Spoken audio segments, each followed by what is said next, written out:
Assalamualaikum warahmatullahi wabarakatuh. Saya Ani Hairani, CGP Angkatan 9 dari SMA Negeri 1 Nagrak. Kali ini saya akan sedikit memaparkan tentang modul 1.3 koneksi antar materi dari modul 1.1, 1.2, dan 1.3. Pada modul 1 terdapat beberapa subbab yang dibahas. Yang pertama modul 1.1, 1.2, dan 1.3. Modul 1.1 berisi tentang filosofi pendidikan Ki Hajar Dewantara.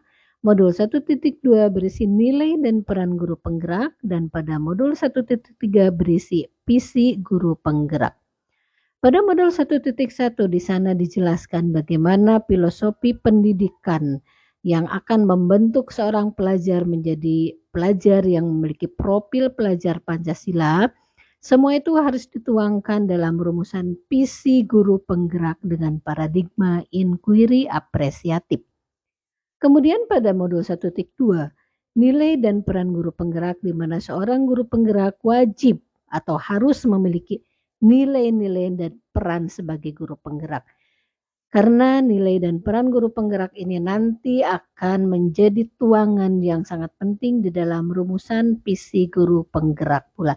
Artinya bahwa modul 1.1 dan 1.2 sangat menunjang sekali dalam pembuatan visi seorang guru penggerak. Pada bagian ini saya akan menjelaskan tentang alur konektivitas modul 1.1, 1.2, dan 1.3. Pada modul 1.1 mengenai filosofi pendidikan Ki Hajar Dewantara, di sana dijelaskan bagaimana seorang pendidik harus mampu menuntun segala kodrat yang ada pada anak agar mereka mencapai keselamatan dan kebahagiaan yang setinggi-tingginya, baik sebagai manusia maupun sebagai anggota masyarakat. Kemudian pada modul 1.2 mengenai nilai dan peran guru penggerak. Nilai dan peran guru penggerak ini harus betul-betul dilaksanakan dan dimiliki oleh seorang guru penggerak. Kenapa demikian?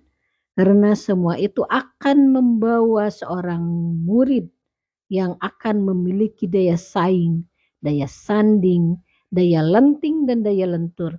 Sehingga ini akan membentuk kemandirian dan kepemimpinan seorang murid. Kemudian pada modul 1.3 mengenai visi guru penggerak, visi guru penggerak harus mampu menggerakkan siswa yang berfokus kepada bagaimana seorang murid memiliki karakter sebagai profil pelajar Pancasila yang menjadi arah dan tujuan baik individu maupun institusi. Artinya dengan demikian bahwa modul 1.1 di situ bagaimana seorang guru mampu menuntut, kemudian seorang guru pun pada modul 1.2 bagaimana juga harus memiliki nilai dan perannya, yang pada akhirnya guru penggerak memiliki visi yang jelas tentang bagaimana membentuk murid memiliki karakter profil pelajar Pancasila. Pada kesempatan ini saya mencoba membuat sebuah visi guru penggerak, yaitu terwujudnya murid yang unggul dalam prestasi, berkarakter, dan religius. Untuk mencapai visi tersebut saya tuangkan dalam sebuah tahapan bagja berdasarkan prakarsa perubahan. Untuk tercapainya sebuah visi maka saya tuangkan dalam sebuah prakarsa perubahan. Di mana prakarsa perubahannya adalah berfokus kepada pribadi unggul dalam prestasi akademik dan non-akademik. Kemudian yang kedua, pembiasaan dan penanaman karakter serta religiusitas di lingkungan sekolah. Prakarsa perubahan ini saya tuangkan dalam tahapan bagja. B yang pertama adalah buat pertanyaan, di mana pertanyaan utamanya adalah apa yang dapat saya lakukan dalam meningkatkan prestasi murid baik dalam bidang akademik maupun non-akademik.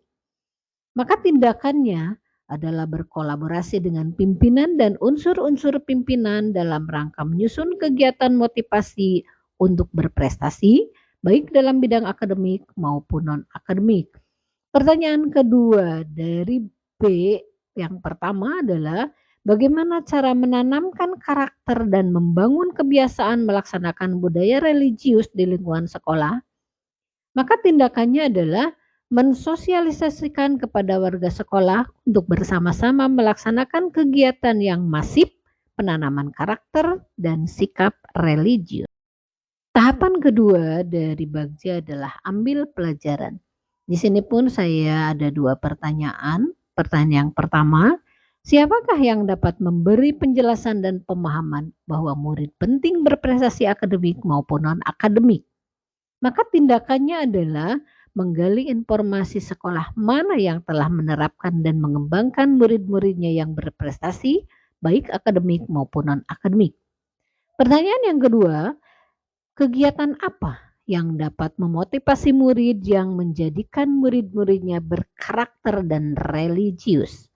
Maka tindakannya adalah mengajak semua warga sekolah untuk membiasakan diri dalam penanaman karakter dan mental religius, toleran, sholat duha bersama, sholat berjamaah duhur dan asar, infak harian, dan pelaksanaan tadarus.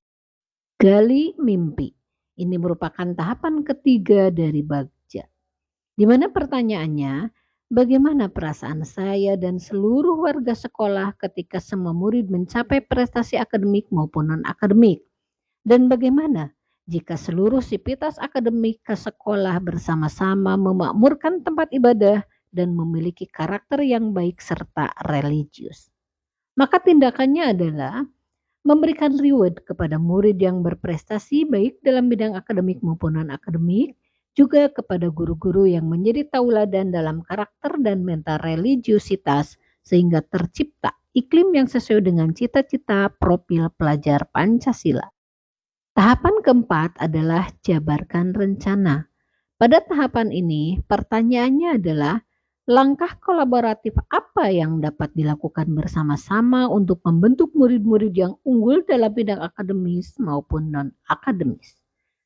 Maka tindakannya adalah pimpinan beserta seluruh unsur baik tenaga pendidik maupun non-tenaga kependidikan bersama-sama secara komprehensif mengarahkan dan mengembangkan potensi murid sesuai kodratnya. Mereka dituntut untuk dapat berprestasi baik secara akademik maupun non-akademik. Kemudian pertanyaan keduanya, bagaimana mengukur keberhasilan penanaman karakter dan mental religiusitas yang tinggi di lingkungan sekolah? Maka tindakannya adalah semua siswa menunjukkan perilaku yang berkarakter positif dan memiliki mental religiusitas yang tinggi. Akronim terakhir dari tahapan Bagja adalah atur eksekusi. Pada tahapan ini, pertanyaannya adalah siapa yang dapat memantau dan memberi pengarahan dalam kegiatan mewujudkan murid unggul dalam prestasi akademik maupun non-akademik, serta program kegiatan pengembangan budi pekerti atau karakter maupun memiliki sikap religiositas yang tinggi. Maka tindakannya adalah kepala sekolah, guru, tata usaha, komite, orang tua wali secara bersama-sama memantau sekaligus mengarahkan, monitoring dan evaluasi dalam pengembangan diri dalam bidang akademik maupun non-akademik, serta memiliki nilai religiusitas yang tinggi. Akhirnya sampailah pada simpulan koneksi antar materi. Pada kesempatan ini saya menyampaikan 4 inti dari koneksi ini. Yang pertama, inti pemikiran Ki Hajar Dewantara memberi suntikan segar dalam memikirkan ulang bagaimana benih yang kita tanam harus tumbuh sesuai dengan kodrat dan potensinya. Kemudian yang kedua, penyadaran diri akan nilai-nilai dan peran guru penggerak, terutama dalam menanamkan karakter mandiri, reflektif, kolaboratif, dan inovatif. Yang ketiga, segera lakukan prakarsa perubahan dengan merancang visi, misi, dan strategi untuk memuluskan tercapainya cita-cita dan impian para murid di masa yang akan datang. Dan yang terakhir, melalui pendekatan paradigma dan manajemen perubahan yang berbasis kolaboratif inquiry apresiatif Bagja, seorang guru akan diberi fasilitas kemudahan untuk mengidentifikasi tantangan untuk menuju sebuah perubahan yang signifikan. Akhir kata saya ucapkan terima kasih kepada semua pihak, baik kepada fasilitator, PP, serta narasumber yang telah memberikan pencerahan dan bimbingannya kepada saya mengenai modul 1.1, 1.2, dan 1.3. Salam dan bahagia. Assalamualaikum warahmatullahi wabarakatuh.